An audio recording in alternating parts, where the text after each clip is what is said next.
All right, everybody, welcome to Hard Rock History, episode 28. And today we have a great vocalist that I'm a fan of. If you're a fan of Whitesnake back in the day, if you're a fan of Mickey Mooney and Bernie Marsden and Neil Murray, you're gonna be a fan of this guy. This guy has to be on your radar itself. He's got a new album coming out June 30th. The title of the album is called Ship of Fools. It's going to be streaming on June 30th, and then in production for LPs and CDs later on. We're talking Stefan Bergman. Bergman. Berg- Bergen. Bergman, Bergen. I'm kidding. I'm kidding. excellent. Stefan, thank you for coming, brother. Thank you, man. It's a pleasure being here. Talking to you. How's the weather? Where are we? Sweden? We are in Stockholm, Sweden, and it's the weather is lovely here. It's fantastic. So Oh, how's New York? we're we're we're in a bit of a tsunami at the moment. Torrential downpours. I saw Sammy Hagar play last night. He Okay, played out in New Jersey doing all the Van Halen stuff, cool. Yeah. and to get there was a monsoon. Oh dear. It Oh was dear. really the New York Mets couldn't play their game. It got rained out last night. It was one of those deals. Oh no. Yeah, yeah, yeah, yeah. So it's like spring comes later on. April showers come in June and July, and then you get all the we get 80 degrees Fahrenheit in October. We did a rock opera in New York City with Corky Lang, the mountain drummer, the drummer Hmm. of Mountain, and it was fantastic weather in April. You know, Well, was Corky conducting it, or what was the deal on that? Corky was the musical director, Okay. and he also played the drums, and he had one of the main characters. I had one of the main characters there as well. So it was a fantastic rock opera. You know, it's called Playing God. Corky's what we call in New York a character. You True can't or really not true? you can't really get if you think I talk too much, you know, that's the No, guy. no, this is what you're here for. Yeah. He's he's even speaks more more than me, you know. So he's a great How guy. how long was that run? We did it for a couple of years, you know. We did it in Helsinki in Finland, and we did it in uh, America. We did I think we did 4 shows in New York. Okay. And So did you tour in America? I never toured in America. I did a couple of shows in Nashville, and Okay. And doing what? now we were playing there with my band. You know, What was it? Your so was which band was that at the time? it was a long time ago. We had a band, and we played, you know, Led Zeppelin songs, you know, and Oh, was it? Oh, you were doing like a tribute type of thing yeah, it was with a or band. covers? It was with a band called Four Sticks. Okay. Uh, so we won this contest, you know, playing Zeppelin songs, and uh, the first prize was to go to Nashville and go to the Gibson factory and go to the Jack Daniels factory. Okay. So we were there for 10 days. You know, it was great. How old were you then? I was around. When was this? Were you a Uh, youngster? yeah, quite a youngster. I was. How old was I in the 2000? I was around 30. You know, Okay. so it's quite a long time ago. After that, those gigs in Nashville, I got the gigs with the Whitesnake guys. You know. Well, I wanted to ask you that, but I want to go a little before that. So, were you always into music itself? Like, what drew you to want to become a singer or play an instrument? What was your drive? What was the seed that created you? I I got the musical flu or bug or whatever you call it when I was Mhm. 4 or 5 years old, you know, and I heard Elvis and I heard Little Richard, there was something in the swing, that moved me. I didn't know what it was, but I liked the groove of the music, and I started to play the drums. I played the drums for pots and pans, for many Hmm. years. I played it for uh, uh, 3 or 4 years, and eventually my mom and dad bought me a snare with one cymbal and brushes. I didn't know what to do with them, so I quit. I thought they would have been sick of you hitting the pots and pans all the time by Yeah, then. yeah, yeah. So I just stopped playing. I didn't know what to do with them. I had my own drum kit that sounded fantastic Hmm. with forks and knives and shit. And eventually, a couple of years later, I got it. I got back. I always was interested in music, and I'm from a small town called Upplands Väsby. It's a suburb to Stockholm. It's about 2 miles uh, from the town center. So Hmm. it's about half an hour drive with a car, And in those area in that area, it was a rock town, Only Finnish people and people from the north ended up there, and they like to drink and they like to listen to rock and roll music, So eventually, I was a football player, and I looked pretty good, I was healthy and a good Hmm. hair, and I got offered to sing in a band, So it was no plan. I hadn't sang anything, so I just Did I you sing just in the shower? Did you sing along in your room? no, I never sang along, I never sang along to anything. So Wow. I was quite I only played the drums, Yeah, for yeah. for a long time, and it you know singing is very rhythmic, and if you get the trioles and you get the drums right with the swing, it's like Tom Jones was also a drummer, Hmm. uh, so I didn't knew I could sing. It was just I got fronted on the night. I was, telling everyone I was a singer because I was, pulling girls. It was a good time I had long hair.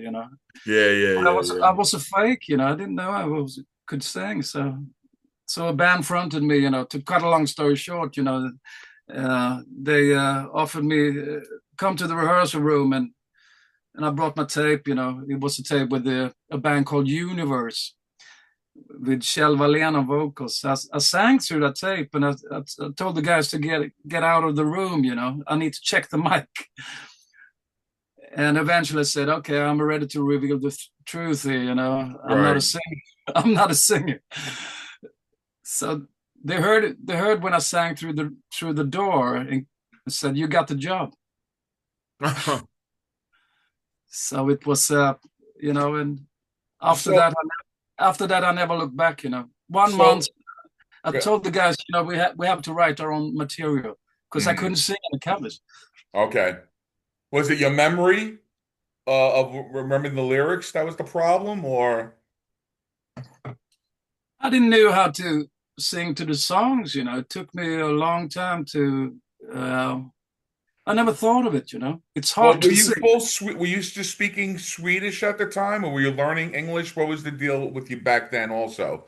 Like for the songs, did you phonetically know, well, what the songs were, the words and stuff like that for a lot of the English UK singers and stuff like that you were listening to at the time? Now I listened to Little Richards and Elvis, Mhm. and it Okay. sounded cool. There's a lot of mumbo jumbo lyrics in there. Tutti Frutti, Amaruti. Bop bop a loo bop a wop bam Yeah, boom. yeah. So I like that. It's rhythmics, and I'm Bing Bang Boom. It's all rhythmics, and I didn't know how to approach it. I just I mean, we started to write our own songs, and the melodies just came. So I told the story to Lee Kerslake, Mm, and he told me, that means you're a natural, Steph. That means you're a natural. right, right. And the first gigs of being a front man, did you shit the pill, as they say, or were you confident and up there ready to go? I shit the pill, man. It was after months. We had rehearsed. We wrote 10 songs, and after months we had the first gig in a gymnasium room, where you train, for in school. I was Yeah. 14 years old, high school, and it was very crowded, 500 people, Oh yeah. and we had a small vocal stereo with cables. And I read somewhere, it's good to have a drink before a shot of vodka before you go on if you're Your nervous. confidence booster. Yeah. And what happened was, during the first song, I stepped on the fucking cable, and everything went quiet. So it took about a song to get the cables in, again. So it was a complete turnoff. Oh boy. And I'm glad you recovered from that. It was hard, man. It was hard, but I eventually, I started to get some offers. I guess I was okay, and And what was your first professional band itself, recording wise? it was 1 cent. 1 cent. It's me and Fredrik Åkesson from a band called Opeth Oh, approached yes. approached me, and I said no to him many years, and we were only teenagers back then, I thought it was too metal for me, Hmm. and but eventually, I had no band, and he approached me again. Steph, we gotta do this, and we put this band together, and we won a contest, we played in a big ice hockey hall for 3,000 people, when we won this contest, and we were quite legendary in our little suburb, Upplands Väsby, Hmm. back then. So and he went to form. He went into Talisman, and I went to Snakes in Paradise. Okay. So, but we released a single, analog single, uh, called "Falling." I'm proud of that song. I wrote it on my mother's piano, and it's a great track, and it's starting to. It's bigger now than it was 8 to 9. It got a revision. People started listening to it again. Yeah, they listen. They still listen to now, and Yeah. someone put it on the internet. I have actually one guy who had a video camera back in 8 to 9 shot the whole gig. I think it was 3 or 4 songs, and I'm planning on releasing it in a couple of weeks. Oh, It's good. it's good to have for a memory. Sure, sure. We do have. Rather you put it out than somebody else anyway. I have to warn you though. We have all the poodles haircuts and That was shit. the time. Hey, listen. Even if you look at the early pictures of Pantera, they were a hair band, which I'm sure they would love to live, burn every single photo and every single memory of how badass they were, as time went on. And then there'd be this friggin' hair metal conglomerate of what it was. So I'm You sure I'm had, sure there's a few regrets, as they say. yeah. I mean, those hair were quite ridiculous, but that was the fashion back then. Yeah. Everyone looks the same, and The skin tight jeans or the pleather pants you're wearing, and we had more surface style jeans, with rips in it, and we didn't have skin pants. We couldn't afford them, man, hmm and we didn't have boots. Me and Fredrik went to America. Uh, a couple of weeks after, and the Hollywood Boulevard was full of rockers with makeup on and skin tight leather pants and look like rock stars, And we came there with blue jeans, loafers. You were the fish out of water. Yeah, we didn't look so cool, I have to say. So, but we met Lemmy, we met a couple of guys from King Diamond. Eventually I got a offer to stay there, but I, I had to turn it down. Please tell me you met Lemmy at the Rainbow. Yeah, we met Lemmy there. Of course you did. It's weird. Why was he sitting there? That was his joint. He was on the stool playing the slot machine. Yeah. That's it. He had an apartment literally 3 blocks away from the Rainbow. Yeah, but he was sitting there playing this, blackjack Yep, the blackjack machine, slots. Yeah, yeah. That's He quite played a slot boring. machine. Have his Jack Daniel, Coke and Jack Daniels.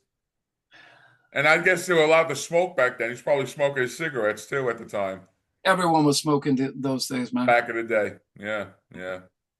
And now So now there's a giant memorial statue of him at the Rainbow.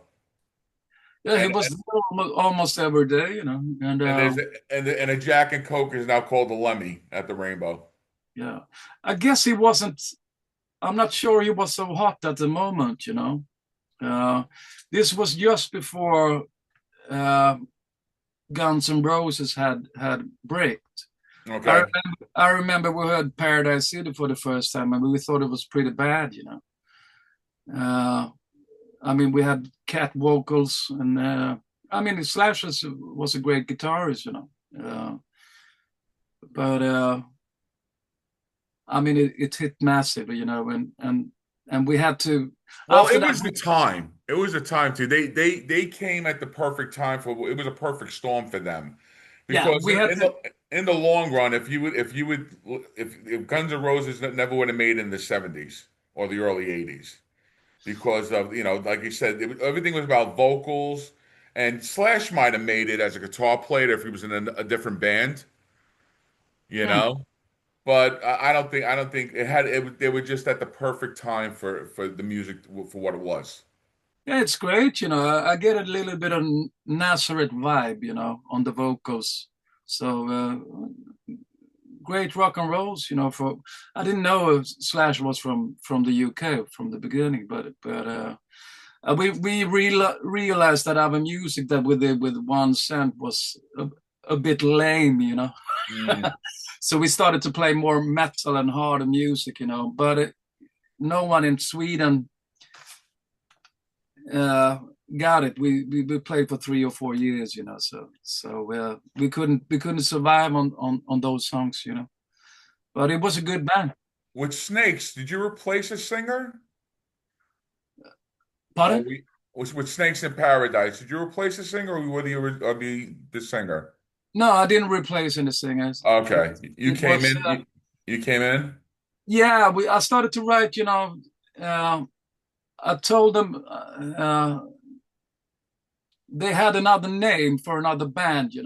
And it was called Jet Lag. Uh, but I told them no. And I said, if you want, but they had a good song called "Love Got Wings," and uh, I said, I'm a fool if I don't say this is a hit. Mm. And after a couple of months, I told them no for the first time, and after a couple of months, okay, I sing the song. I sing the song, but if I'm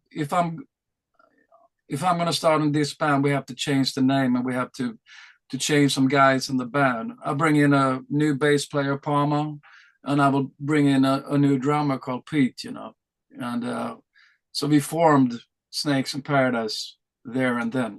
It wasn't a band before. That was like almost foretelling your future. You Yeah, yeah. know.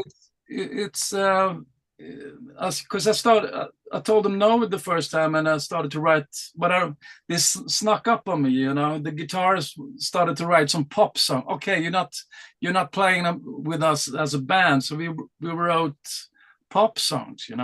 Poppy songs, and Yeah, and yeah.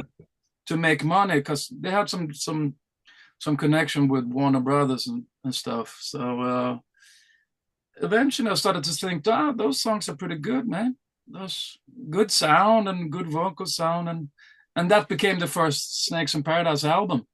Those pop songs. And did you always have a Coverdale type vocal? Did you always have that type of voice?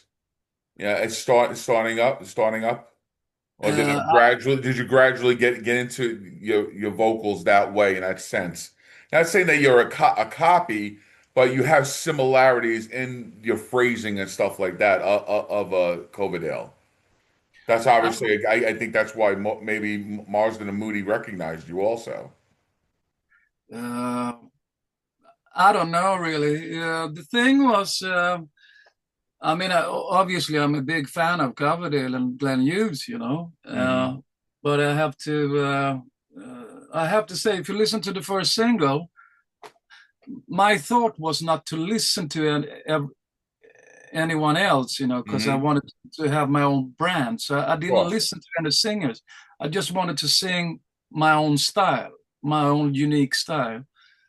And it took me a long time, but eventually I thought to myself, I need to, practice my skills, because in those days, you need to sing high. And Yes. I was quite a low singer, Mm. So I started to listen to the Burn albums, Stormbringer, and I have to say those albums are amazing, And I went through Ian Gillan, and eventually I found Paul Rodgers, uh, and Robert Plant. Uh, Phil Lynott is a big guy as well. So of course Elvis, Hmm. But the intention to sing like Coverdale wasn't there. I think it was more. I think the songs that were coming in from the guitarists and were more Whitesnake inspired. I didn't know that, I Yeah, just yeah. I just thought there was pretty good songs, Well, And but were you a fan of Ready and Willing and Come and Get It, and Saints and Sinners? Were you listening to any of the Whitesnake stuff back then? I really prefer the old stuff, And I Yeah, remember, the Mars the Moody stuff is the only yeah, stuff yeah, I really loved. yeah. I remember when I was 14, I listened to all the Purple albums and the Whitesnake album. I was listening to Red and Willing, I mean, this band is fucking great, Mm. And especially the bass, I could hear every note and it was swinging. And I said to myself, if I was in this band, I will make it big. Ain't that something? Yeah. Wow. Wow. That's incredible. And after Snakes in Paradise, what was your next band? Uh, After Snakes in Paradise, it was a band called Four Sticks. Okay, and then what was the reasoning you made a few albums though with Snakes, right? Yeah. We got some offers, from labels, and we got some money, so we had to follow the money, And I mean, Snakes in Paradise is a band that never. It's a little bit put on ice, but if someone starts to throw coins, we put the band together. Well, you did a single last year, right? Dance the Night Away with them? Yes. Yeah. Was that a reformation just to do a single or perhaps do a little more with guys? That was just a test, Okay. it was a test for me to see if the fans was out there, And Good it's a song. oh, thanks, man. It's Yeah, a man. it's a little bit of Lizzy vibe, Hmm. Me and the guitarist Thomas wrote that song together, on a rock in the summertime a couple of years ago, and then it ended up in the trash can. Uh, but eventually he got it out. So we got Simon on the lead guitar. He's the lead guitar in Snakes. It's Hmm. fantastic. And eventually he agreed on playing on it, So So then with the Four Sticks, after you did that, did Moosey and Martin come calling for you? Was that your next thing company? yes, because we did a gig. We did a couple of gigs in Nashville with Four Sticks, and we Yeah. did we toured a lot with that band. We did 1,500 shows or something all over Sweden, America, Finland, and we played a small island outside of Finland called Åland. And a guy approached me he thought I was a very good singer, and we just played covers, and he said, do you want to sing in my rock opera?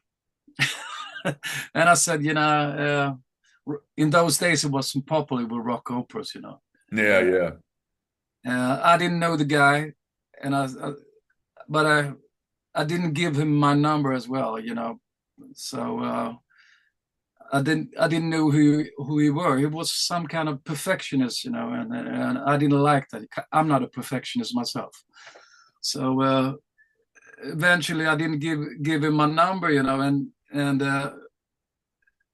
I was with the Warner at the time, and he's been looking for my number through Warner Brothers, and I told them to not give my number.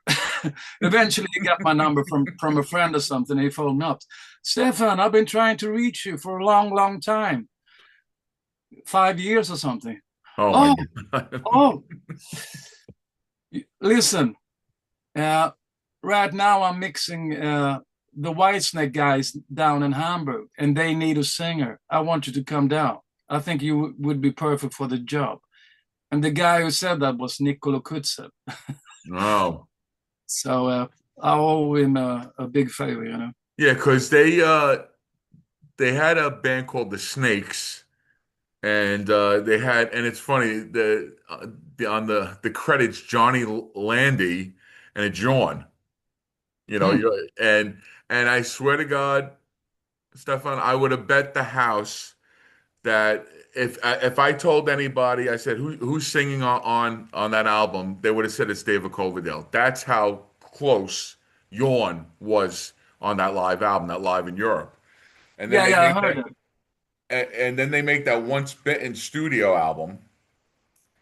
And I guess Jorn, they parted ways with him, and then along comes you. And I see the album. Was it the live album first, Stefan? Oh, was It it was Burst the Bubble first? both at the same time, Okay. and it. So this I get this first because I see the sticker, and the sticker here is Here I Go Again, Love Hunter, many more performed by Mickey Moody, Bernie Mars, and Neil Murray, Don Airey, Stefan Berggren, and John Lingo. I'm like, another fucking singer? Are you fucking kidding me? And it's like introducing you on the back. It says introducing you on vocals. I'm like, Yeah, are you fucking kidding me? And I have then to say, I have to say, man, Bernie Marsden isn't easy to work with. He's a fantastic guy, but he doesn't take any shit. uh and well he's a perfectionist in that sense, musician wise. Yeah, yeah. But I hear you doing Walking in the Shadow of the Blues, which is one of my all-time favorite Whitesnake songs, my man, and you fucking nail it. And I'm No, like, wow, this guy is good. Was this your first like big gig with them? the thing was, Nick phoned me up and said, "Come down to the studio and we do some Hmm. songs." They have some stuff there, and I sang a couple of songs live, and they played it to Bernie Marsden over the phone. Hmm. Uh, and they had a gig the week after in Norway, in the Hell Blues Festival. Uh, uh, and I guess they play Walking in the Shadow of the Blues or Slow and Easy or whatever, And he said, "Steph, it sounds great. Do you want to come to Norway and play the Hell Blues Festivals?" And the lineup was Don Airey on keyboards, Tony Ashton was there. Uh, they were all there, man. So I just got to the table with the best musicians in the world. Yeah. We had dinner, Tony Ashton was the lead star on Hell Blues Festival. This was autumn 2000, and Tony Ashton was the main star on Friday. So I flew in on Friday. I saw the gig, and I was supposed to sing on Saturday, and uh, the gig when the gig they played with Tony was incredible. Tony was a fantastic organ player, Yeah, a well, singer. Ashton Lord Pace, yeah, that was some great stuff back then. Yeah, he was in that. Uh, he was a main character in Roger Glover's Butterfly Ball as well. Yes. Mm-hmm. And I met him, and he was his best friend was John Lord. Mm-hmm. So we played on Saturday. We did no sound check. We didn't do any audition or whatever. It was just they said to me with two acoustic guitars, okay, we need to try out in the hotel. So two acoustic guitar, Mickey Moody, me, and the drummer, in a conference room, and we played, Walking in the Shadow of the Blues. Okay, that's gonna be fine, man. Did you have a teleprompter? I mean, how do you remember all these friggin' songs too at that time? It was very quick. I had a in those days you had no iPads. Yeah. I only had a book, with lyrics. I had the lyrics. Yeah. Did you have a music stand in front of you? No, no, I had them on the floor. Oh, okay. I had them on the The, floor. the font had to be about this big though, right? For you In to those days, my eyes was better. But these days, it's a actually it can turn into a nightmare. If the lights are very bad, it's very hard to see the that lyrics. that's all of us. Yeah. That's all of us. But these days, you do what you have to do. It's if you need a little bit of support from lyrics, Ozzy used them all the time. He used to have it in the Oh, the 80s. monitor was always dead center. Yeah, I'm, Always. I'm I'm just a fucking rock and roll singer. I can't remember. I'm not a book. Right. Right. Right. If I Right. don't sing a song in 10 years, I forget it. So I don't So, forget the song, but I forget the lyrics. yeah. So after that gig, it was automatic. They loved you, and you were in. You were the guy, right? I was in the band. We had dinner, and it was those guys take no prisoners. I'll tell you that. They, it was playing in the highest league in football. Yeah. So Absolutely.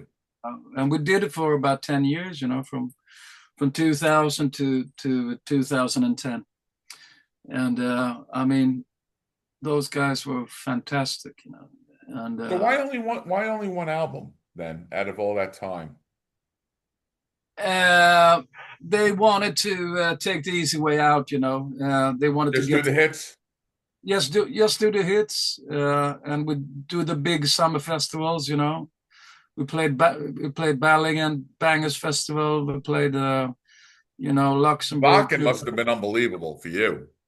Yeah. It's those German festivals are unbelievably great. And I mean, if you play for 30,000 people, it's incredible. If you come to a town festival with 15,000 people in Luxembourg, it was those gigs. And then we played in Planet Music festivals in Vienna, and it was 1 million people.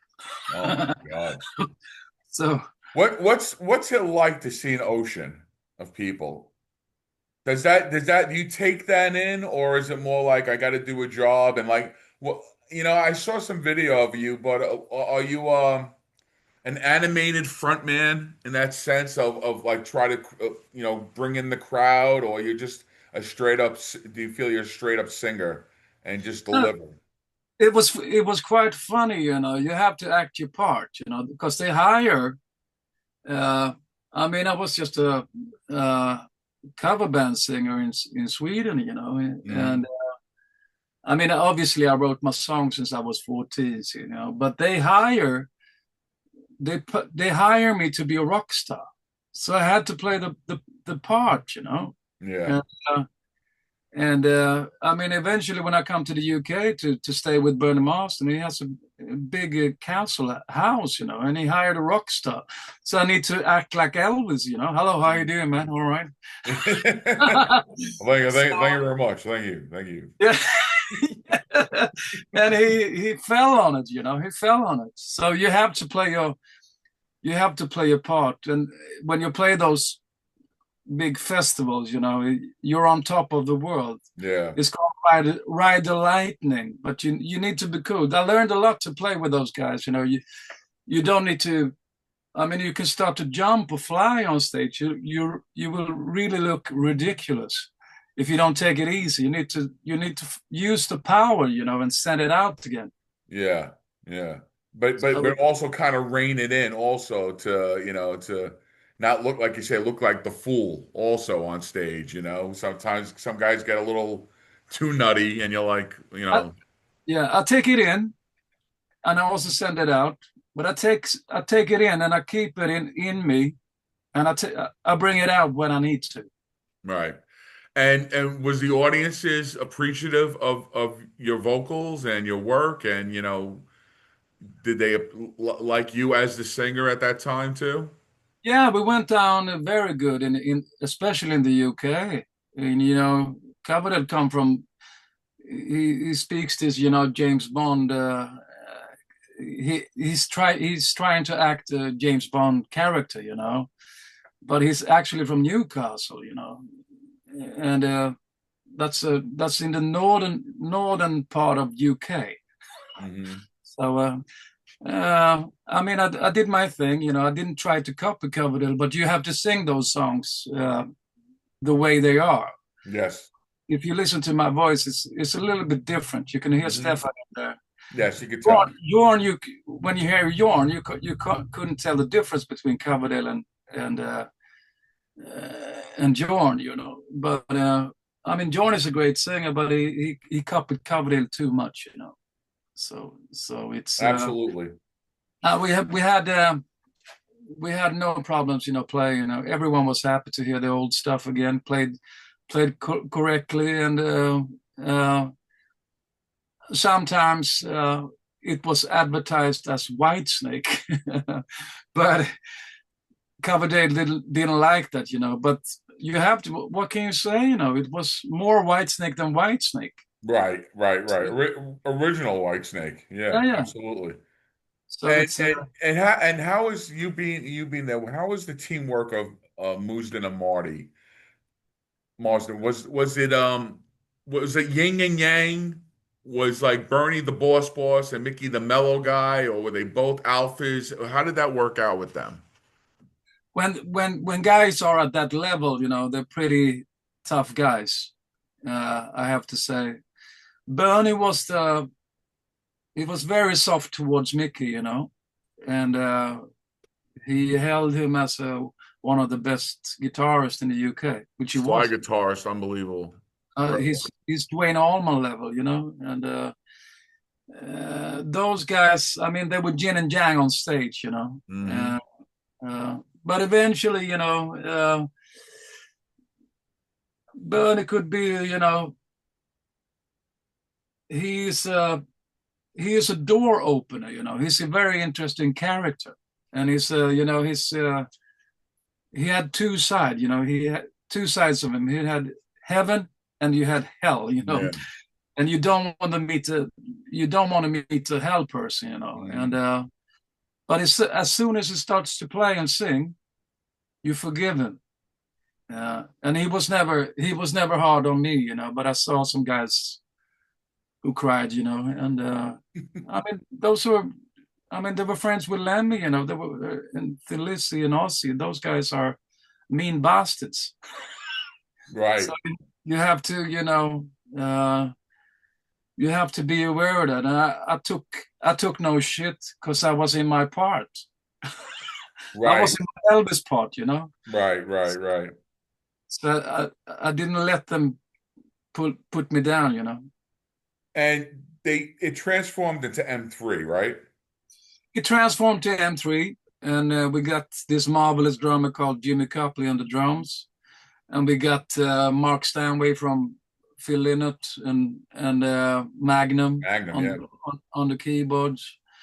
So I mean, Jimmy Copley was one of the best drummers I ever played with, because I had a round with Bernie, in Company of Snakes, there was some money missing, because we were out playing with Alice Cooper and my fee wasn't right, and he didn't like being told that he was wrong, and I was out of the band and Tony Martin was in the band, M3.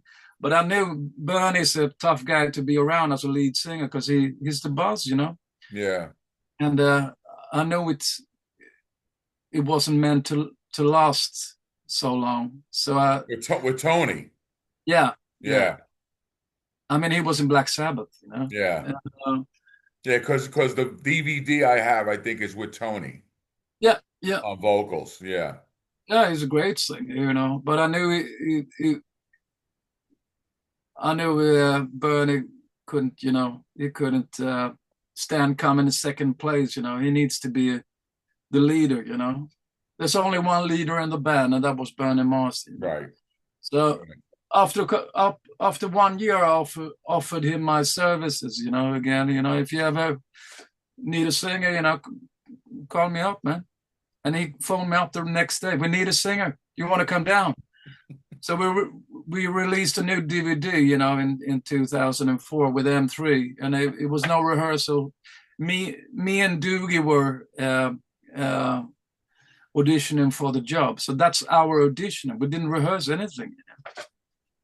So they wanted to play the big gigs again.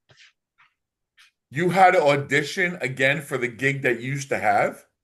Yeah, yeah, That's even funnier. yeah. Because it was a new band. We had a new drummer and we had a new keyboard player. Yeah. And I had to be. They tried us both at the same time. We released a DVD called Rough and Ready, Yes. and they asked. I mean, the drummer Jimmy Copley had a band together with Jeff Beck. So he was a tough motherfucker, and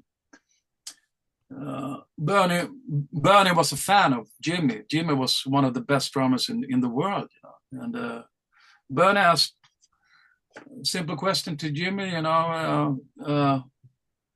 who shall we pick, Dougie White or Stefan Berggren? It's easy, I'm not going to be in this band unless Stefan Berggren is singing. That's how it works. And how long did that version last? And we played for 7 years. Oh, 7 wow. Wow. We were best mates, and So other than the Rough and Ready, there was nothing else other than people recording you at the shows then, right? Sorry, come again. Other than Rough and Ready, the thing that you did on the DVD, no, there was nothing else, made other than someone coming to the show and recording you. There was no other recordings, nothing. Yeah, of course, yeah. Yeah. I'm sure there are millions of recordings out there, Yeah. Yeah. Yeah. and people send me some stuff. It was a killer band, I have to say. But the idea was to. I mean, we played different songs. We played, only the Whitesnake song stuff. Right. Right. And So how did it disband? Was Bernie done itself, or how did that M3 version end? Mickey Moody and Bernie Marsden had a big row, and they never became friends again. Of course, it was about money. Bernie was taking a bigger lot than everyone else, and Mickey couldn't take that, and I tried to, if you're a boss in the band, you have to take a little bit more of the pie than everyone else, and So Mickey, I guess, didn't want that type of responsibility because when they first started, it was basically both of them creating all the stuff that, like I said, they had the Marsden Marty band, Marsden band, and things were going on then, and you thought they would be a team in that sense and co-share that responsibility. So I guess Mickey didn't want any part of that, and Bernie took the reins in that sense. Yeah, no, I mean, they had a 50-50 split. They had an arrangement, of course. Yeah, Yeah. Mickey Moody was the first guitarist in Whitesnake. I mean, he wrote the song Whitesnake with Coverdale. right. And Mickey and Bernie were close friends for 30 years. And Mickey brought him into Whitesnake. So Mickey was he was a rock hero in the UK. He played with everyone, from the 50s. So he was one of the best guitarists in the UK. And Bernie had massive respect to him. Yeah, But I mean, Bernie took care of the business side. He was a businessman. And a bit too hard sometimes on the business. He could have treated Neil and Mickey a bit better, and the rest of the guys in the band. But we had no problems, playing wise. So as soon as I started to play, we were best mates. I heard too. Neil Murray, one of the nicest guys too, right in the business. Neil are Neil Murray. fantastic. He's one of the nicest guys and one of the best bass players in the Oh world. yeah. So you can hear his bass playing on Foo for Your Love and the original. It's. I Hmm. mean, he played with Black Sabbath. So it was. Sabbath, Gary Moore. I mean, his resume is ridiculous. Neil Murray, Yeah, and he's. and shows it on everything he ever was on. Proves to be amazing on everything he ever did. He's incredible. All those guys are incredible. And I'm very happy, fortunate to call them my friends. Unfortunately, Bernie Marsden passed away a couple of years ago, and but we have some memories. I brought him and Mickey over to Stockholm for a couple of gigs. So first I brought Bernie over, and then after that I brought Mickey Moody. I couldn't bring them at the same time because they were in argument. Hmm. Plus it was too expensive. So I have a gig with Bernie when he plays. We play a couple of Whitesnake songs and we play a couple of blues songs here in Stockholm in a place called Akkurat. And I'm going to release it within a couple of weeks. Oh, that's great. Audio or video? Audio, only audio. Okay. Oh, that's fantastic. That's great. And did you do the same thing with Mickey? I did the same thing with Mickey, but I didn't record it. There's Ah. some live videos, but a very bad sound on uh, YouTube that are Have you out. kept in touch with Mickey? Mickey is a difficult guy. I haven't heard from him for a couple of years. So I think he's retired right now. So I'm keeping in touch with Neil Murray and the rest of the guys. Well, I'm a huge fan of Don Airy too, and you're pretty tight with Don Airy, right? Yeah, Don is a mate of mine. I've He's, done many shows with I him. mean, like I grew up on him and Rainbow, him with Ozzy, him and Coliseum too. I love everything. Don Airy doesn't get talked enough as a keyboard player. And I'm glad that he's with Deep Purple now, that people can actually recognize how great Don Airy is. He got the gig with the Purple when he was in Company of Snakes. So Mm, he got the offer, and quite. I thought it was quite weird, because John Lord was around, but as I heard it, it was John had some problems, with his knee, and he couldn't handle doing 200 shows a year. yeah, Had to step back, and Don got the gig. So and eventually John Lord passed away. right. Don is fantastic. He's the best keyboard player alive at the moment. Uh, Phenomenal. it's Phenomenal. I'm happy that he has a blues festival in his hometown in Cambridge. It's uh, a place called Grandstand. Hmm. Uh, he invited me to sing in the. He said to me, "Do you want to sing in the Grandstand Blues Festival, Stefan?" Yeah, yeah. Who's in the band? Well, for you, we have Ian Pace in the band. So Ian Pace played the drums, and I would play a couple of numbers. It was great. And who's So on guitar? uh, who was playing the fucking guitar? It was Don's brother. It Oh, was okay. Don Airy's brother, Yeah. Keith Airy. Uh, Simon McBride was around, but Bernie Marsden was there as well. There was a lot of guys playing, and Bernie obviously wanted to have Ian Pace, but Don wouldn't let him, because he was playing drums with me. Right, right, right, Uh, right. so it's all a competition, Everyone wants the best players. And what was your involvement with Uriah Heep? We did a gig with Don, and the Uriah Heep was supporting us in a big festival called Bees and Rock Festivals in Belgium, and they were playing before us, and it was a late gig for us. We were on very late.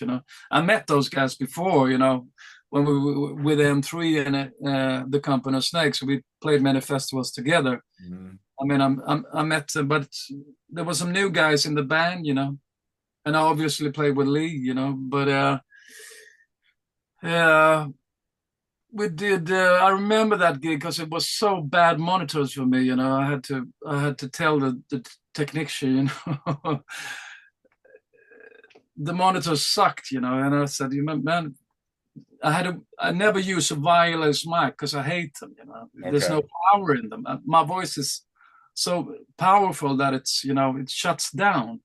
So I need to have a cable, in it. So after you sang "Eyes of the World" with Don Airy, I wanted some monitors to work. There was no monitors, and I knew, "Child in Town" was coming up, and you can't sing that song without proper monitoring.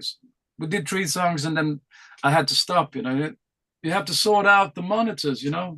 I told it to the engineer, and eventually started to pull some cables. And of course, some of the guys in Uriah Heep had unplugged the fucking cable to my monitors. No kidding. So it wasn't in. And I was thinking, those fucking bastards, it's the fucking UK style, old school, pulling cables and shit. Anyway, they got it in and we did Child in Time. And I was so angry at that gig, I was so angry after the gig. But after the gig, I did the show and it went down good. After the gig, the tour manager of Uriah Heep came to me and said, he was our roadie in M3, I didn't know he was working as a tour manager for Uriah Heep. And he invited me to come back and have a chat with the guys, So we had a chat and I said hello to him, because we've been working for 10 years, So there was nothing going on right then. But after I knew that the Uriah Heep guys were supposed to check me out on the gig because they were playing before us. I knew they could hear me, Yeah. with the PA, and eventually,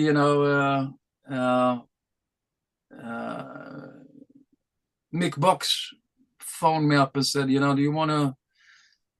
Bernie's doing an operation, he has to be away for a couple of weeks, He has some stomach problems, and we have some shows coming up. You want to do them? And I said, yeah. So we did Rosenheim first, a big summer festival. I think it was around 6,000 people. We played with a suite in Germany, in Rosenheim. And then after that gig, Mick Box phoned me up again to do a show in Bulgaria, in Sibiu, in Transylvania. So it was great songs, And yeah, and I was going to ask you how did you adapt to those songs? You did in your style, or did you try to, how did that work out for you doing those songs? I did my style, of course, but the thing, the one who taught me those songs were Lee Kerslake, the Mm, original drummer, because yes, we had a band together called Berggren Kerslake yes, Band. great album. Yeah, so we played, July Morning, we played Easy Living, of course, all the big hits with him. And so I knew them inside and out. I was never uh, a, a massive Uriah Heep fan before. But when I started to play with Lee, I started to, this is fucking great songs. I thought they were a Deep Purple ripoff, but Lee said to me, we have better songs than Deep Purple, and right now I have to agree with them. They have Mm, better songs than Deep Purple. Deep Purple are more like a instrumental band. yeah. And did Lee give you a lot of Aussie tales? Did he talk about the Blizzard times and stuff like that with you? Yeah, yeah, for sure. That's the reason why we did the album. The Sun Has Gone Hazy, and with the Bergen Kerslake band, and because I looked him up, after we'd done a couple of shows, he's Uriah Heep drummer, and then I have to look him up, and it said Lee Kerslake, Ozzy Osbourne, first two albums. I need to see if he could write any songs, and I was checking the songs, I was checking Over the Mountain, Ozzy Osbourne, Daisley, Lee Kerslake, and I was checking Diary of a Madman. That's a great song. What do we have? Lee Kerslake, Bob Daisley, Ozzy Osbourne. So he was writing some pretty heavy stuff. Right, and we all know Ozzy's name was added on. For sure, for sure. And I Yeah. even I even you know listened to some tapes where Lee was singing, the melodies, rough melodies. Oh wow. Lee was a great singer. He was fantastic. So we used to be here in my house, and sitting in the sofa, drinking red wine, and write some lyrics and singing the melodies. He wrote 50%, and I wrote the other 50%. So It's funny. I had John Sloman on, and when he joined Uriah Heep, he said one of the reasons why he joined Uriah Heep was because of Lee. And, and the time he joins, Lee goes, "I'm out of here." He leaves the fucking. So John's like, "Holy shit, my only ally." He goes because no one really else wanted him for some reason in the band. It was like John Sloman's fate of life. A great vocalist, but it seemed like he was just in the wrong place at the wrong time every time. And when he was leaving the band, Lee's walking through the door going, "I'm back," and joined the band again. yeah, Oh, so funny, so funny. he was a large than life Lee Kerslake, man. He fantastic drummer. I think most of the rock drummers have heard him. And he had so clear fills. The tom fills and the rolls. No one could, even today, no one can roll triplets like Lee Kerslake. Mm. Fantastic, and he was a pure genius. He sang great, and I mean, pure artist. Did you Uh, gig? yeah, many gigs. We did Oh, 50 shows together. oh wow. Yeah, and the guitar player had was really good too. I caught the video. I caught one of the videos. Walk Tall. Yeah, Yeah, really good stuff, man. Yeah, the and the Lee, the, and Lee myster- laughing at the end of the video. That was great too. yeah, the mysterious guitar player is me. Oh, but I saw this guy. I saw this one guy, this other guy playing that they were showing. Like it looked like he was playing the leads. You were doing the leads for all the Yeah, album. yeah. I played all the Oh, guitars and all the you're a keyboards. very good guitar player. Yeah, thank you, man. Yeah, Thank you. man. And the thing was, we were doing a gig in Stockholm to get money to do the album, and I said, let's shoot a video at the same time, but I couldn't play the guitar and sing at the same time, So during the live performance, I had to have an extra guitarist and a keyboard player to play all the parts Oh, right. okay.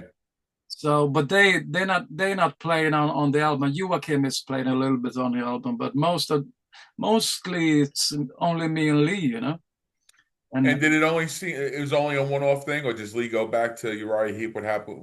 What was the deal with that? That it was short-lived in that sense. the The band, band. Yes. we were together for uh, on and off for 5 or 6 years. Oh, okay. Wow. You know what it is, Stefan? America, we don't have a clue. You know what I'm saying? About certain aspects like that. Because if you guys don't come over here, you know what I mean? We'd have the pleasure of seeing Company of Snakes or seeing, you at Lee. So, and thank God for something like YouTube now that we can enjoy seeing all the things you guys done in the past in that sense. You know what I'm saying? Yeah, we were doing some big blues festivals, in the north of Sweden. But of course, same with the uh, Company of Snakes M3. There was no good cameras or YouTube. It wasn't so massive back then. Right. If YouTube was on back then, we could have been massive. Yeah. Yeah. Yeah. But And fortunately, social media also. I mean, to promote and push stuff a lot easier nowadays too. yeah, I didn't know how that worked back then. I wasn't even on Facebook or anything. I almost didn't have an email. So it graduated, and I mean we did a lot with Lee, and but unfortunately it didn't we didn't send it on YouTube, and we didn't Yeah. have any good cameras around. In those days it was incredible expensive to hire a film crew. Walk Tall was filmed properly. Yeah. And well, I'm glad that unfortunately towards the end of his life, he got his platinum albums and everything from them. That it had to be practically on his deathbed that Sharon and had to recognize him then, which was ridiculous. The most ridiculous thing is he didn't get any money. Right, right. Those, I mean, he didn't need the money, but those albums sold 100 million, I you know. know, I know. So And then you're have the right. ball, and then have the balls to have Mike Borden and Robert Trujillo re-record those two albums too. And I those mean those guys, that's the biggest insult. and those guys are pretty good musicians, but they're not as good as Lee and Bob together. You can No, you can tell that right. quite easy. But it didn't have to be either. That was just another slap in the face. That's what we felt. How we felt as an audience listening to this stuff and growing up on this stuff. Mm. The first Blizzard of Oz album. I had the poster of Bob and Lee and Randy and Ozzy, standing there posing, looking at the camera. That was on my wall, Oh, as a cool. teenager, and I had the Jet record, I constantly played, listening to Steal Away. Then I'm like, holy shit, what the hell? And then going to the Palladium and seeing them play and Motorhead opening up. It was the Ace of Spades tour for Motorhead Ah, opening up for the Blizzard of Oz first tour. It's like a revelation seeing Randy Rhoads, for the first time. Everything was like, but we got the Rudy Sarzo, Tommy Aldridge version. yeah, yeah. We never got to see the Lee Kerslake, Bob Daisley version here. The only We thought, only the UK was able to see that first yeah, version we of it. thought that those guys were playing on the albums, and Yeah, it those was were the bullshit. guys. Those guys were the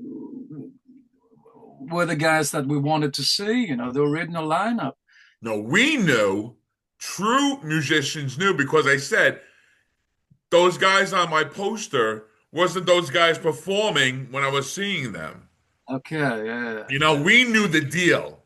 yeah, yeah. Real hardcore fans of music knew the deal back then. It was like Johnny Come Lately's walking. Oh, look, oh, they're great, and the whole thing about Rudy Sarzo, a Quiet Riot, and everything. That was the big that he came over and did. Yeah, it was. But again, Tommy Aldridge, phenomenal, still phenomenal. Rudy Sarzo, great bass player, and you can see how his career became from Ozzy. So you can't complain about what these guys were, but they were the guys who replaced the guys. Yeah, but it's not the same level as Bob Daisley and Lee. I have to say Yeah, that directly. Those guys are fantastic in their own way, but Bob Daisley and Lee are genius. It's absolutely. incredible. They made a mark. Let me ask you, what was your involvement with Grand Slam? Because I love Lawrence Archer. Okay. I was now Mark Stanway. Uh, he was in M3 Classic Whitesnake as a keyboard player. Yes. So a couple of years later, he had a gig in Sweden rock festivals, and he wanted to reform Grand Slam, Phil Lynnott's old band, Mm-hmm. because they wrote the songs, Mark and Lawrence, and Mark said, "Yeah, we need a singer, who can fill the shoes of Phil Lynott, and I was very honored, and of course you had to find a great bass player as well. So we had Neil Murray on bass, and that's top level. The band was fantastic, and we went. I flew over to the UK, and we did a couple of rehearsals. We did a show there at the Robin, and Lawrence is a great guy. We played two shows. We played the Robin in the UK, and then we flew over and did the Sweden rock festivals. And we Mm. played mostly Grand Slam songs, and we played uh, some Thin Lizzy songs as well. Whiskey in the Jar, and I mean those old Phil Lynott songs are incredible. Actually, Mm-hmm. uh, we did Cold Sweat. We did Did you do Rosalie? Military Man, Oh, wow. and we did. Uh, there were a lot of around 20 songs or something. Did you do Rosalie? Sorry, Rosalie. we didn't do. Rosalie. I don't think we did Rosalie. We did Whiskey in the Jar. Whiskey in the Jar. We did, yeah, yeah, Yeah. yeah. Cowboy song. We didn't do Cowboy Song. We did Sarah. Most of Oh, okay. his That's a solo great one stuff, too. Yeah, great and we song. did. I'm a big Lizzie guy. I know the stuff. Yeah. One of my favorite songs is King's Call. King's Call is a great track, with Wow. Dire Straits guitarist Mark Knopfler. Check it out, man. It's one of the Definitely. best songs in the world. And no idea of to record or anything with that band itself. It was just a touring band. Eventually, it was a plan to do something, to record all these old songs properly. That was the idea. But eventually, Mark and Lawrence got in a argument, about money or whatever. Can't keep the family happy ever. It's hard to have a band together. Uh, Eventually, everyone stepped away, and the only guy left was Lawrence. I guess it did something. yeah, We did. Lawrence created a different version, and Yeah, still playing a different version of it now. yeah, he took his own. He took his mates, but we did a different thing. I'm heading to Dublin in January. They're doing the Phil Lynott celebration, Oh yeah. Okay. and it's going to be Marco Mendoza and Lawrence together doing it called the Rockers, and then it's going to be headlined by Brian Downey, his Alive and Dangerous band, Mm. and Eric Bell's going to come out and play. Cool. I saw Brian Downey a couple of months ago playing here in Stockholm. Fantastic. Talk about an underrated drummer. He's one of the best in the Oh world. my God, his fills like Suicide and Massacre. Oh my God. Oh my That's God. I mean that swing, man. He should be taught. It's very sad that he's not talked about in the top 10 or top 20 drummers of all time. You know, because he is. All the drummers know. Right, he's a musician's musician. That's what he is. Listen to the rocker or listen to Only Money or whatever, you know. It's he's incredible, you know. Still great. At this age, he's still on time. The beats are there. He still plays hard. It's unreal. He's a natural, man. He's a Yeah, natural. yeah.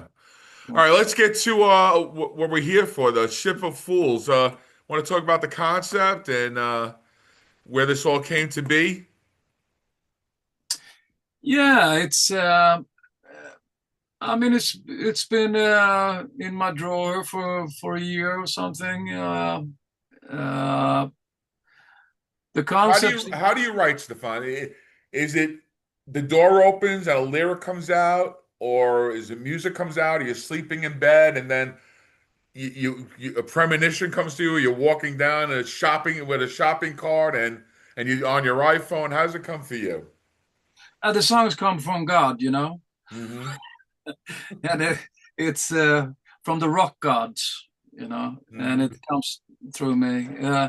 The thing is, you know, I always knew fiddle with my guitar and noodle around, you know, and I recorded on my iPhone, and this is a good riff. I keep that, uh, and sometimes, you know, the melodies comes at the same time, you know. They all, in a mysterious way, fit together. Uh, so I can if I have a riff, and then half a year later I write a verse, a chorus, and then I think to myself, you know, I need a good riff, and then I go back half a year, and they fit. So it's just I thank God for the music, you know. I'm just a provider, you know, and Are you hard on yourself with a song? no, not really. I'm not a perfectionist, you know. I'm more like a one take guy, you know. Okay. Uh, I'm not. I'm I only like. It's a nice process to write, you know. Me and Lee wrote together, and I had my riffs, you know, and we've when we started to write, we we had a couple of glasses of wine, and I showed him some riffs, and he started to sing to them, you know, and we wrote 10 songs in 1 hour. So Wow. that became. Of course, I had the riffs with me, you know, Yeah, yeah, yeah. but after the wine was flowing, you know, it's kind of the channel opened. Hmm. And but these days, you know, I don't drink so much as I used to do. You know, I take it easy on the On the wine. vino I take it easy on the wine, women, and and food. song. No, no, but not the song. Not the song, but the food, man. The food. Yeah, I love food, but no, it's a process, you know. And then I always write melodies and the riffs first, and what becomes the lyrics is my it's always my rough vocals, you know. So I always keep the rough vocals, Mhm. and in there are the lyrics, you know. So Lee was on Ship of Fools is it was one of the last songs that we were actually working on together. Oh, that's nice. How So many tracks? It's gonna be on the album. it's actually 13 tracks altogether, but I'm going to release 11 tracks on the CD, and it's going to be Like a uh, bonus? it's going the rest is going to be bonus further on, you know, as singles, you know. But Okay. on the LP, on the vinyl, it's so difficult format, you know. I had to Yes. have only 8 songs, you know, only 8 Yeah. tracks. So I couldn't. And you don't want to do a double, obviously. It's too expensive, man. Yeah. Yeah, I know. Too expensive. It's incredible expensive. There's only one or two guys who makes those albums, you know, and it's ridiculous. Yeah. It's ridiculous. It's cool to have an album, but I want it back as it was in the 80s, where you could buy a album for $5. I Well, mean, I'm sorry to interrupt you, but I was speaking to Frank Marino about this too, and he was talking about the price of vinyl. And I said to him, because we have, you know about Record Store Day, right? yeah, yeah, yeah, yeah, yeah. So his live album was out on Record Store Day at 20 during 2020, and Mm, I purchased it, and it was $31 for the double vinyl. mm, yeah. This April, Bruce Springsteen came out with a live from Asbury Park live show, and you know Bruce plays about 3 hours, and it Mm, was six LPs. That was $110. yeah, yeah. You know, and it's to the fan, if the fans get a you know what I mean? That's a big nut, to buy. So I can understand from that sales point of view, like say for you, and especially you have your own record company as it Yeah. is too, right? So you got to get go to the record plant itself, and like we were talking before we went on air, that some things are like 2 months delayed already. The That the money, the guys who make the most of the money is the record plant. They can take whatever prices they want. And it's always been like that. The last guys that getting paid is the musicians or artists. And that's been day one.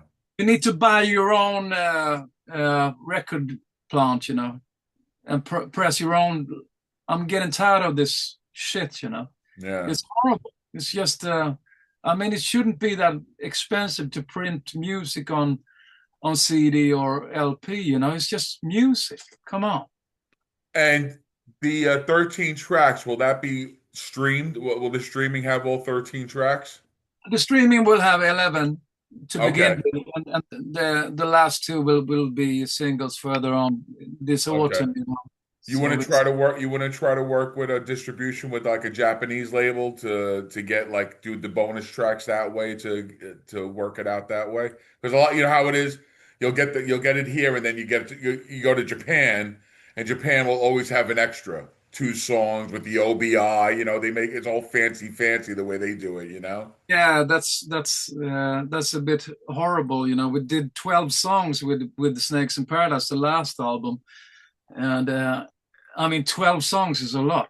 I Yes. said I'm hitting the fucking wall. It's too much work for me to produce this.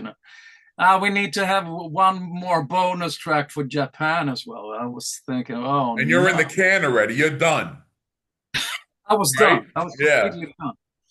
So I was thinking about resolving the band. I can't do this. How many songs do you need? 12 Right. songs. 12 songs is too many. Right. They always do that to you. Yeah.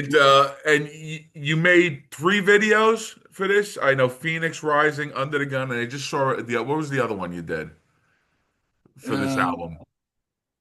it was Phoenix Rising, The Darkness. Yeah, The Yes. Darkness. Yeah. Yes. Yeah, I'm planning on a couple of more videos, but the thing is, I'm reinventing myself, and I'm trying this media. I've never been online so much, on YouTube, so I'm trying to build this channel up. Hmm. Thanks to you guys, and it's we're getting really good response on Under the Gun right now. It's That is starting. hard rocking. That is, and I told you before. I said the guitar solo is really cool on that too. It's not. It's got balls to I it. mean, it's heavy metal. You shouldn't take it too serious. Oh, it's great. It's great. When I So, when I so put when I put it on because I saw new song because I was listening to Phoenix Rising for a bit before I wanted to do a little more research for the new album, and I saw and it's like just yesterday you released Under the Gun, and I put it on. I'm like, holy shit! I said oh wow, and then the solo came out. Oh man, this is really. And then I watched the video, I said, oh, I wonder who did the guitar work. And you did it. Did you do everything on the album itself? The drums are played by Hux Nettermalm. He's one of the best drummers in Sweden. He's a friend of mine. He played with Ghost, and he has his own band, you know. And Palm on the bass has been with Snakes in Paradise, and he Okay. was in Berggren Kurslick band as well. So it's Berg Green. Bird Green.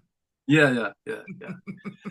Uh, anyway, there's a lot of musicians, but most of the guitar work and keyboard work are from me, That's great. and it has always been, you know, even in uh, my first solo albums and stuff, you know. And But I love you. I love your voice. I love your voice. Do you feel I have do you still is your voice still the same? Has it changed at all on you? it hasn't changed so much. I can still do the old stuff. Hmm. I think it's gone better, you know, during the Okay. years. Because I was so fed up with only singing, so I started to play the guitar more and more keyboards, and it developed me, you know, and it also developed my singing, you know. Hmm. And I, the only problem with me, I don't practice much. I just play, you know. I should have practiced more. So, yeah, that's why Listen, I had for Burning where Monk. you are right now, you're doing okay, my man. Believe me. Oh, thank you. I only practice on the road. Hmm. I had plenty of gigs and I play there, you know. Uh, So any after this release, are you gonna start doing live gigs under your name? yeah, we do. I do it all the time, you know.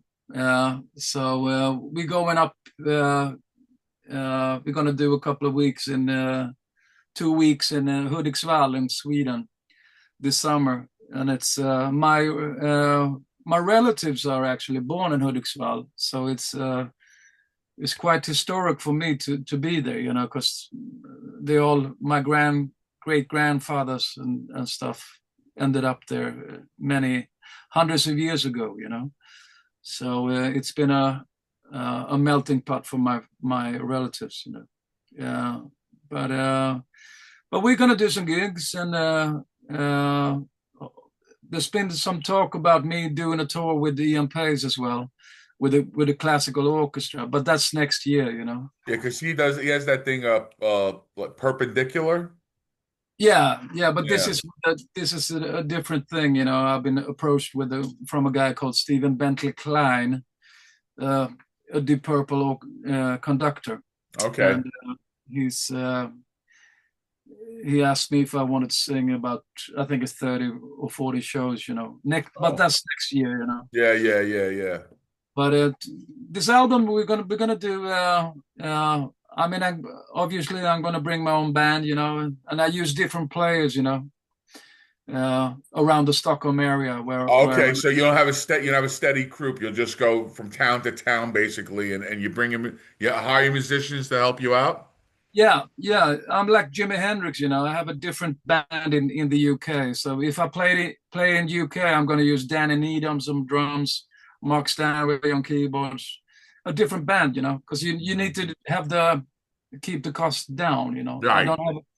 And the problem is, you know, with a steady band, you need to pay them a salary all the time, you know. right. And the good thing is we don't argue so much, you know. I just hire them for a gig, or do you want to come along for a gig, and they want to play, you know. I'm very fortunate that the guys want to come and play with me, you know.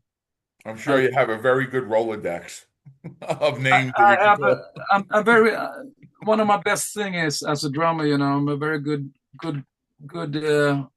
picker for drummers and good bass players, you know.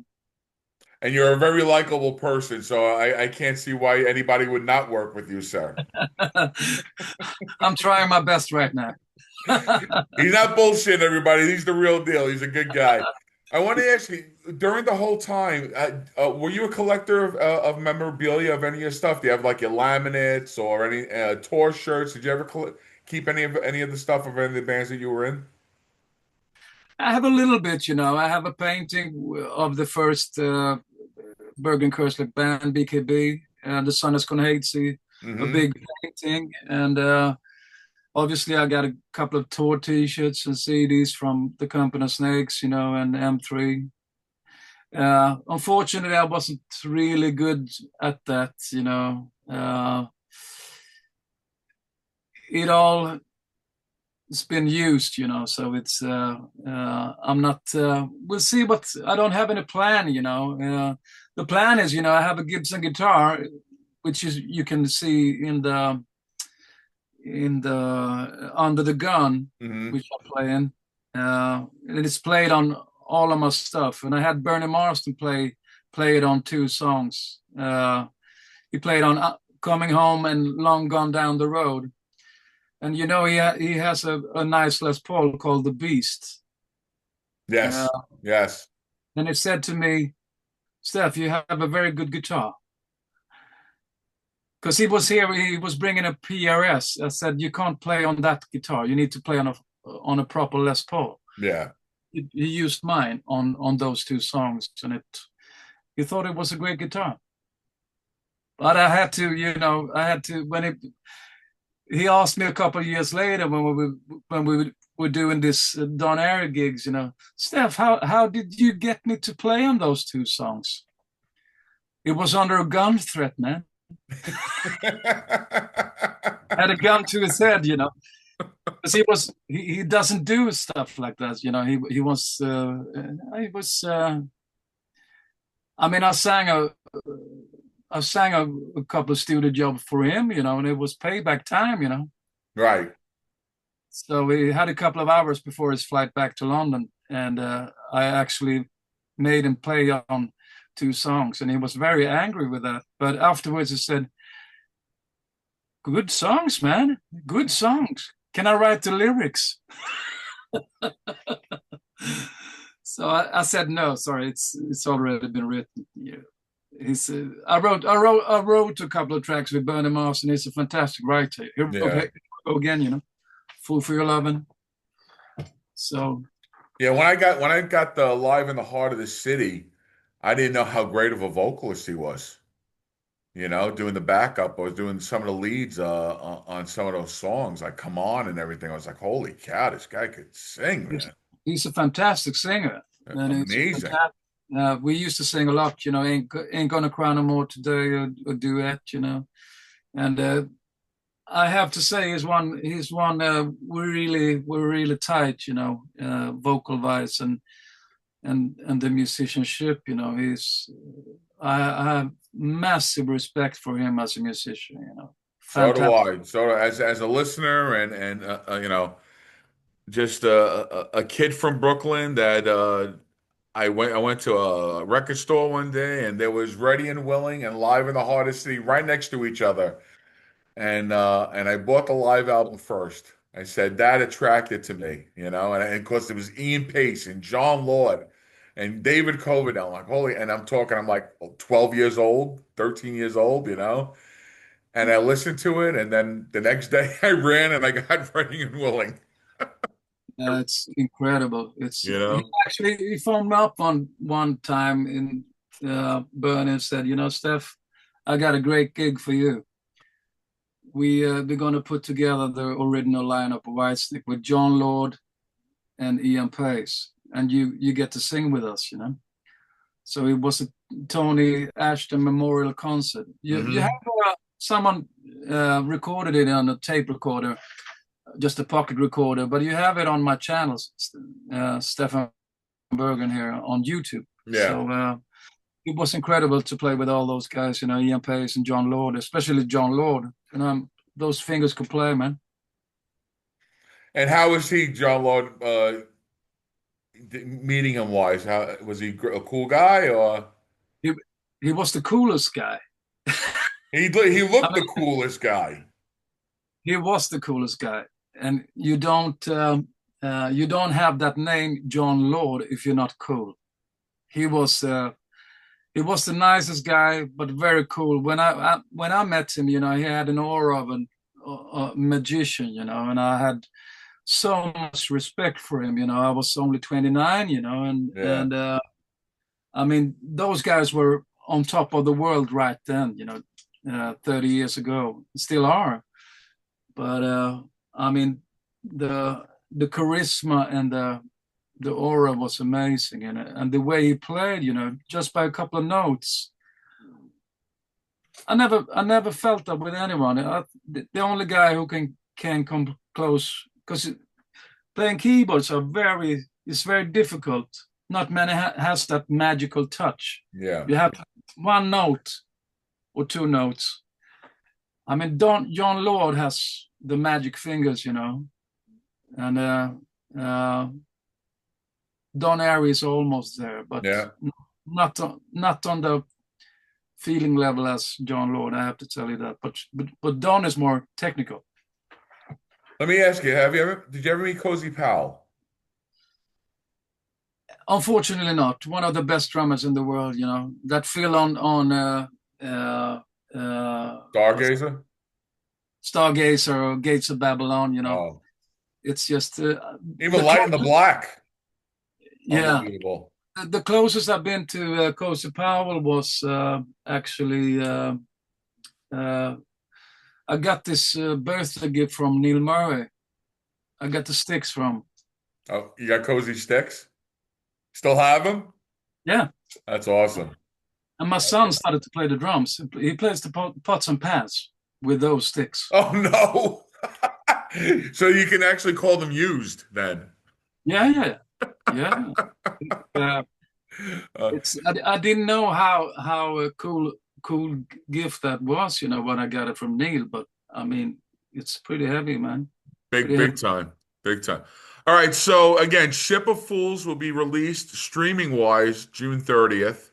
Yes. And then you could go to your website for to put orders in for the LP, right? Yes. LP and CD. And LP. CD. Okay. Yeah, the shop we ship worldwide. Okay. I'm not sure about the what do you call it in America? Well, how's the deal with you guys with the tariffs and all that bullshit? Do you have to? Are you dealing with that with the customs and stuff, shipping We wise? have to find a solution for the customs, but the plan is, we ship worldwide, and the meaning is with my shop on the internet, with my web page. That's a shop, Instead Yes. of going to a record shop, you go to my web page and order from And you there. fill out that form. Yeah, you need to cut away all the deals with the labels, Forget about the labels. They want to steal your money all the time, So I rather give the money to the musicians. Mm-hmm. We need to bring the money back to the musicians, Right. and let's do some good music, Absolutely. So, You want to promote your website and you just give everything out, your Facebook, your Instagram, whatever, so everything proper. Yeah, put it in there. It's stefanberggren.com, so it's very simple, It's my name.com. And then your Instagram? Yeah, Stefan Berggren music page. Stefan Berggren music page. And you Stefan, you can reach on Facebook too. If you're a real fan of Stefan, that's how we've been communicating for quite a while now through DMs and everything. He's very reachable. He's very attainable. And like I said, a great guy. Yeah, but we have to do it these days, and it's I have a couple of record shops here in Sweden which are on my distribution, and I only use one or two, So it's And if they wanted this, could they make a request to Stefan to get it sure signed and stuff like that? I guess people can make I always if they buy it through the my webpage, they always get it signed, Okay. And if you don't want it signed, you have to tell me about it, But I think you can order from different shops, But they need to contact me, and I'll send you some CD. I'll send them some CDs, Right. But you're better off going through your website. Yeah, for sure. Much easier. That's direct contact, Anything else, my man? No, that's about it, man. Listen to the new songs, and it goes up on all streaming services, on the 30s, and we take it from there, I'm happy. And then what's going to be the next video for you? The next video is going to be Ship of Fools. Okay, great. Great. So it's been a pleasure talking to you here all the way in New York and Stockholm. Always It's a pleasure, fantastic you. that we can do this. And again, anything you want to promote, please. You have an open door policy here. If I can help you in any way, my man, I'm there for you. Oh, thank you, man. Thank you. Appreciate it. So, everybody, want to thank you for being with us today. That's Stefan right there. That's my man. One of the greatest vocalists out there that you need to know. And if you don't know, go know. All right. I am your host, Paulie Christine. This has been Thank Hard Rock History Show. And please follow us on Facebook, on Instagram, and on our YouTube channel. And as I always say, rock on. We'll see you later. Take care. Rock on. Thank you.